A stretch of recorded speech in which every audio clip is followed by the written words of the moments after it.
5 years, and many of my colleagues were from Pakistan, and they supported different political parties. I'm going to speak about the rest of your leader, Imran Khan. We Irish have experienced the same as you have many times in our history. Our Irish political leaders were arrested and put in prison, sadly, by our own Irish politicians.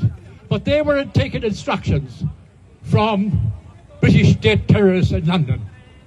And I believe that the Pakistani government was taking instructions from the American and the Israeli state terrorists. And one of the reasons for that is because Imran Khan supported Palestine.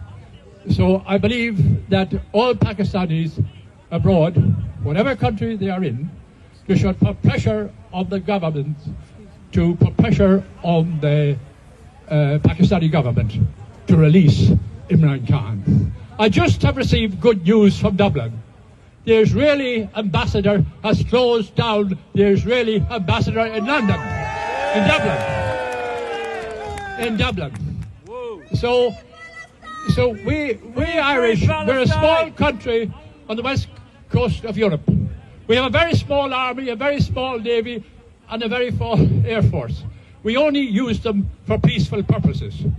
But the determination of the Irish people, particularly the political parties, we are very unlucky in Ireland. We have all our domestic rows, our fights and our arguments. But all the Irish politicians are united on one thing, and that is on Palestine. So unity is very important. And even Pakistanis who might not agree with the politics of Imran Khan, you should all unite for his release. Because different political parties, I have roused with different Irish political groups, but I believe they all have the right to participate in democracy and elect whoever they want to elect as their president or to their parliament. And they if they're elected, they should not be arrested on the dictation of the United States of America and Israel, because they don't like what is happening. So I wish you all luck. I tell you, I've been campaigning for Ireland since I was 10 years of age. My task is not yet complete, but we are in the process of gaining control back of our country. We've been taking the 6 occupied counties out of NATO and back into a free Ireland. So I wish you all the best of luck, and keep on campaigning in a peaceful, lawful and democratic way.